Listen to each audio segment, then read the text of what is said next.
Kenapa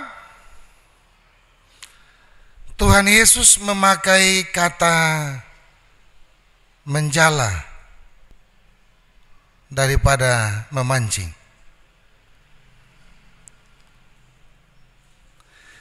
Kenapa Tuhan terbilang kata, aku akan menjadikan engkau pemancing manusia, tapi aku akan menjadikan engkau penjala manusia?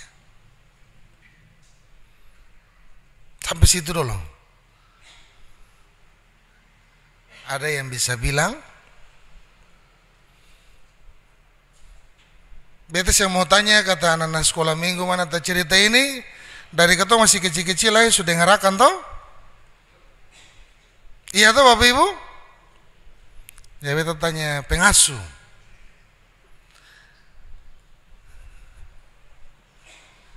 Fitria?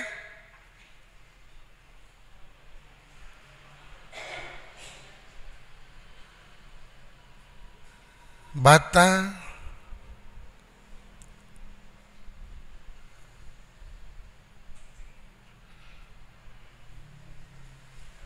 Bunda Tina?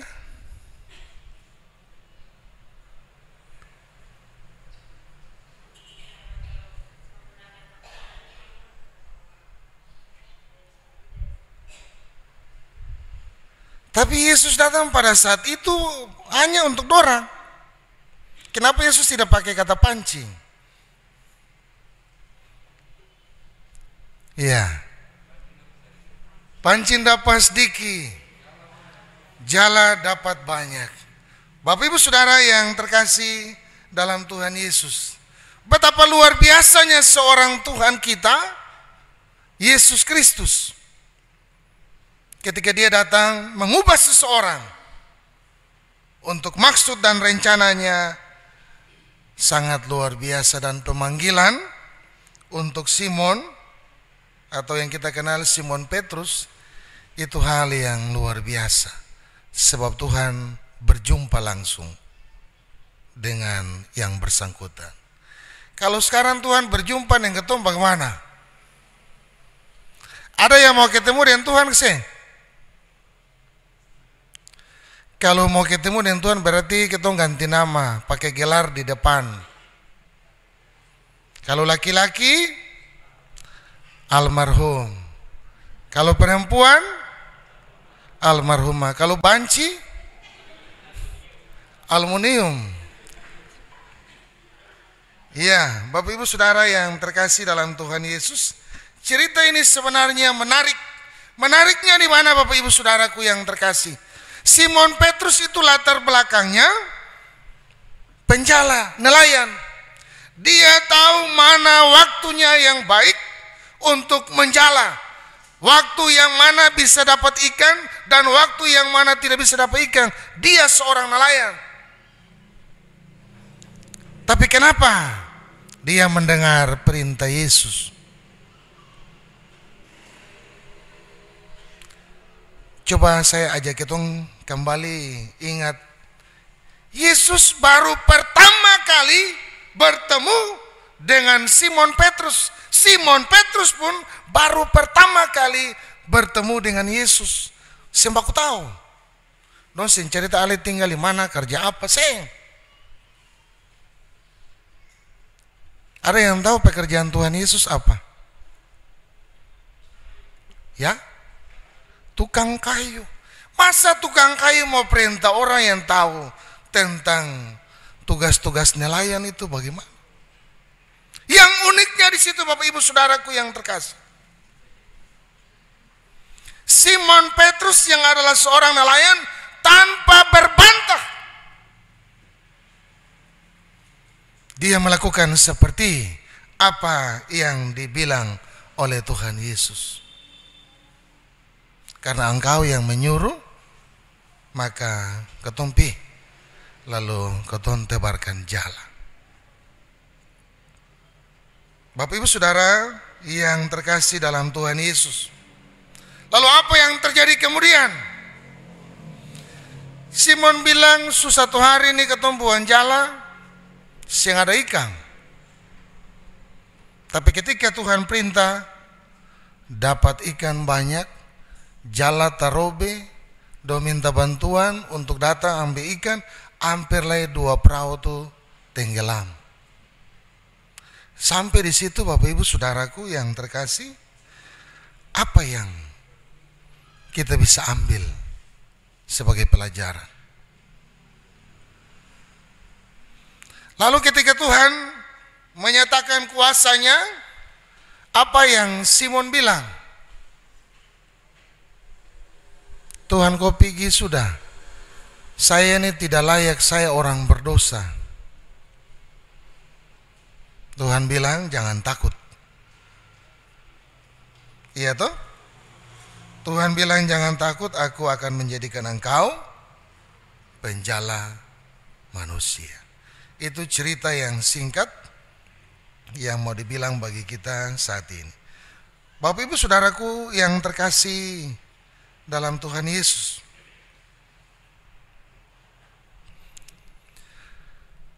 Simon Petrus seorang yang tidak mengenal Tuhan. Tapi pada saat Tuhan menjumpai dia, apa yang dia lakukan? Yang dia lakukan adalah dia merespon perintah Tuhan. Dia merespon suara Tuhan. Bahkan dia melakukan seperti apa yang diperintahkan oleh Tuhan. Bapak Ibu Saudara yang terkasih dalam Tuhan Yesus, di bagian ini yang saya mau bilang begini. Yang unik dari kisah ini, bahwa pada saat itu Simon tidak mengenal siapa itu Tuhan. Tapi Tuhan berjumpa dengan Simon secara langsung. Dan ini khusus, hal yang unik pemanggilan Simon, murid-murid. Tapi yang mau dibilang bagi Bapak Ibu Saudara dan saya, bagaimana dalam kehidupan setiap hari kita? Apakah kita juga menghendaki hal yang sama? Tuhan panggil saudara dan saya menjadi pelayannya, menjadi abdinya, bukan hanya di gereja, bukan jadi pendeta, bukan jadi majelis jemaat, bukan jadi pengurus. Tidak terbatas sampai di situ. Tapi Tuhan memanggil saudara dan saya untuk cari yang lebih banyak lagi. Iya toh Bapak Ibu? Kenapa Tuhan tidak pakai pancing? Kalau pancing dapat seekor, kecuali mata kali berangke, baru itu dapat banyak. Tarik balobo begitu. Tapi kalau kita pakai pancing, dapat seekor. Menjala dapat banyak. Apa maksud perkataan Tuhan ini? Yang harus ditafsirkan bagi kehidupan Bapak Ibu Saudara dan saya. Apakah pancing itu, jala itu kita harus menjala di luar gereja bagi mereka yang tidak mengenal Tuhan? Maksud bacaan ini seperti itu atau bagaimana Bapak Ibu? Memancing, menjala itu untuk mendapatkan hasil, tapi yang dipakai Tuhan adalah hasil yang banyak. Jangan ketong sibuk urus untuk pi pancing di luar, pi jala di luar. Apakah menjala itu masih relevan dengan kehidupan kita di diaspora atau tidak? Kita masih harus memenangkan jiwa-jiwa, menyelamatkan jiwa-jiwa atau tidak? Ya, Bapak Ibu.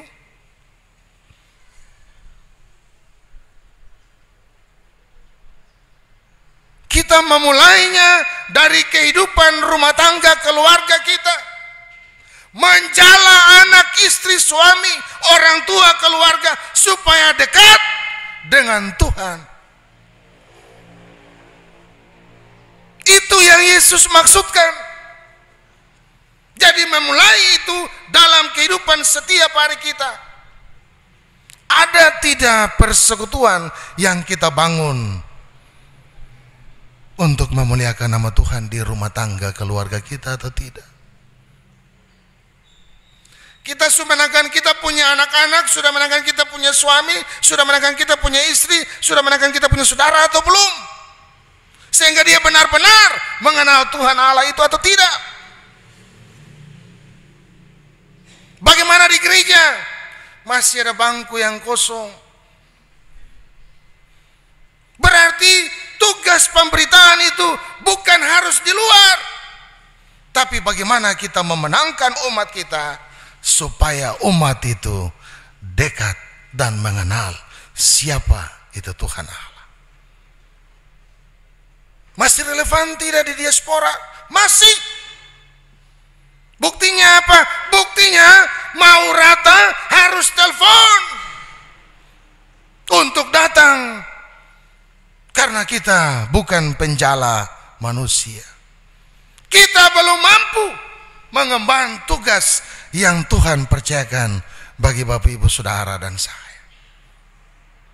Maka tugas pemberitaan Injil ini harus tetap diberikan. Dimulai dari mana? Dari rumah tangga keluarga. Dimulai dari mana? Wadah-wadah kategorial. Dimulai dari mana? Dari gereja, dari rumah Tuhan, supaya Tuhan mengenal saudara dan saya, dan saudara dan saya mengenal dengan baik siapa itu Tuhan kita. Bapak Ibu Saudara yang terkasih dalam Tuhan kita Yesus Kristus, yang disayangkan dari kehidupan kita adalah banyak dari kita yang mengarahkan pelayanan sesuai dengan kehendak kita, bukan kehendak Tuhan.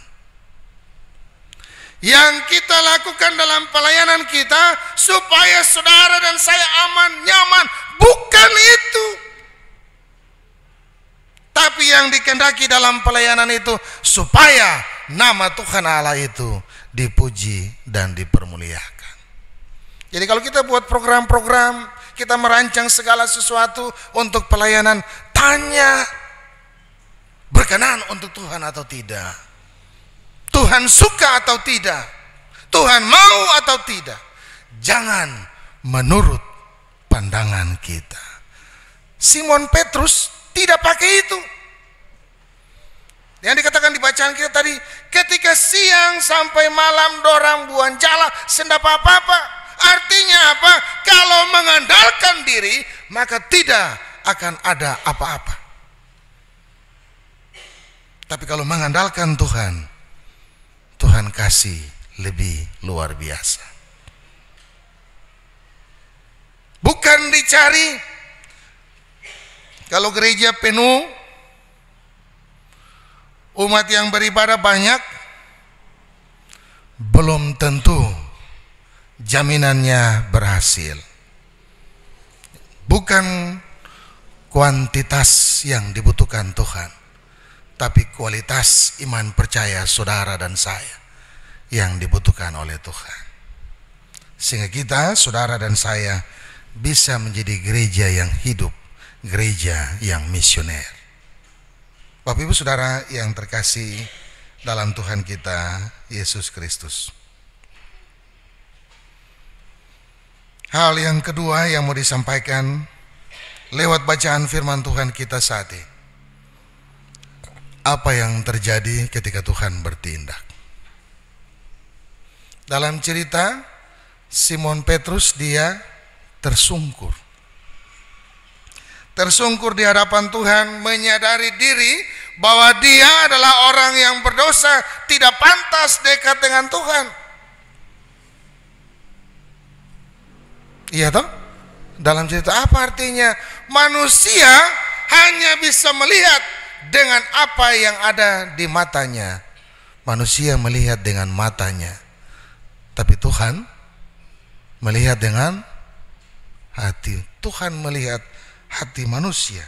Coba Bapak Ibu baca di pertama Samuel 16 ayat 7. Bukan yang dilihat manusia, yang dilihat Allah. Manusia melihat apa yang ada di depan mata, tetapi Tuhan melihat hati. Allah melihat hati seorang Simon yang tunduk dan taat, lalu Allah berkarya di dalamnya. Nah, kalau kita tidak tunduk, kita tidak taat, kita tidak mengenal diri kita bahwa kita berdosa, bagaimana karya Allah itu mau bekerja dalam kehidupan saudara dan saya? Artinya apa Bapak Ibu Saudaraku? Siapapun saudara dan saya, tidak pandang dari mana, ketika Tuhan bertindak dengan cara Tuhan untuk maksud Tuhan, maka jangan pernah menolak anugerah Tuhan itu. Kita belajar hari ini ketika Simon bertemu dengan Tuhan, dia tidak berbantah, dia mengikuti. Lalu dia menyadari keterbatasannya, Tuhan menguatkan dia. Bapak Ibu Saudara yang diberkati Tuhan,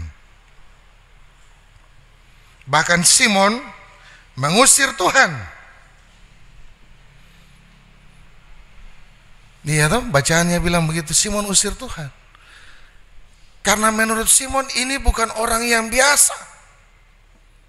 Ini orang yang luar biasa, dia seorang guru. Dia berkata bahwa dia tidak layak dekat dengan Tuhan. Ternyata sikap ini, Bapak Ibu Saudaraku yang terkasih, sikap ini yang mau dibentuk, yang mau dipakai oleh Tuhan sebagai murid Tuhan. Sikap yang menyadari diri, sikap yang merendahkan diri, sikap yang tahu siapa sesungguhnya Tuhan itu.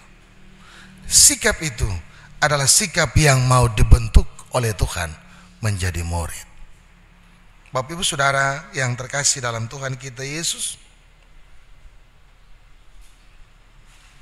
kalau kita jauh dari Tuhan, maka Tuhan pun tidak akan mau menggunakan saudara dan saya untuk melaksanakan rencana Tuhan. Singkat kata, kalau karunia itu diberikan bagi Bapak Ibu Saudara dan saya, anugerah itu dipercayakan bagi Bapak Ibu Saudara dan saya, lalu kalau kita tolak anugerah itu, karunia itu, maka Tuhan tidak akan pernah mau memakai saudara dan saya lagi. Saya biasa bilang, waktu Tuhan itu dia bukan sama dengan jam dinding, lalu putar dari 12, 1 sampai 6, naik 9, terus sampai balik lagi begitu terus. Tidak. Waktu Tuhan itu waktu yang bersifat linear, garis lurus. Dia tidak akan pernah kembali. Jadi ketika Tuhan mempercayakan segala sesuatu bagi saudara dan saya, jangan pernah menolak kasih karunia itu bagi saudara dan saya. Hal yang ketiga, Bapak Ibu Saudaraku yang terkasih dalam Tuhan Yesus, bacaan firman Tuhan ini mau bilang bagi saudara dan saya, ketika Tuhan memanggil Simon Petrus, apa yang dilakukan? Dia melakukan seperti yang diperintahkan oleh Tuhan. Dia tersungkur mengakui bahwa dia berdosa. Yang ketiga, ketika Tuhan bilang, aku akan menjadikan engkau penjala manusia, di ayat yang terakhir, coba kita baca sama-sama Bapak Ibu. Ayat yang ke-11.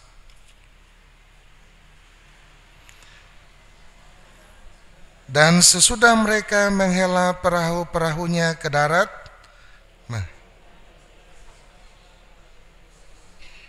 meninggalkan segala sesuatu, lalu mengikut Yesus. Bapak Ibu Saudara yang terkasih dalam Tuhan, ada satu cerita yang pernah mungkin saya sudah cerita. Almarhum Pendeta Wejiri, mantan wakil ketua satu sinode GP Papua, ketika beliau ditugaskan di jemaat yang pertama, pada saat itu orang tuanya meninggal. Apa yang dilakukan oleh hamba Tuhan almarhum ini? Dia tidak memilih untuk pergi menguburkan orang tuanya, tapi dia memilih untuk melakukan tugas pengutusan. Bapak Ibu, cerita itu beliau bagi untuk saya di atas kapal Tata Mailau ketika dalam perjalanan saya untuk pentabisan di Ebenezer Fakfak. Dari cerita itu yang saya mau bagi untuk kita, bahwa ketika Tuhan memanggil kita, jangan pernah kita menengok ke belakang, kita melihat tunggu ini, tunggu itu. Tidak, jangan. seperti bacaan firman Tuhan saat ini. Setelah itu mereka meninggalkan segala sesuatu lalu mengikut Dia. Kadang ketong dalam pelayanan, ketong pikir ketong pelayanan asal-asal cepat sudah, supaya habis ini ada mau bikin ini. Jangan. Karya Tuhan tidak akan dinyatakan bagi kehidupan Bapak Ibu Saudara dan saya yang asal melakukan tugas dan tanggung jawab itu, sehingga itu menjadi beban di atas pundak kita. Tapi tugas dan tanggung jawab itu adalah sebuah anugerah yang dipercayakan Tuhan Allah bagi Bapak Ibu Saudara dan saya. Bapak Ibu Saudaraku yang terkasih dalam Tuhan kita Yesus Kristus, memulai dengan hanya mencari kebutuhan fisik, maka sekarang Simon Petrus dan dua temannya, mereka menjala manusia. Mereka hanya mencari kebutuhan fisik yang bersifat sementara. Tuhan mengubah mereka untuk mencari kebutuhan rohani yang bersifat kekal. Jadi kalau tawaran itu diberikan bagi Bapak Ibu Saudara dan saya, mana yang kita pilih, yang bersifat sementara atau yang bersifat kekal? Sederhananya kalau saya mau tanya seperti itu. Maka sekarang tugas saudara dan saya adalah melakukan segala sesuatu yang mendatangkan hasil untuk kehidupan kekal kita bersama dengan Tuhan. Ada amin? Tuhan Yesus memberkati kita dengan firman-Nya.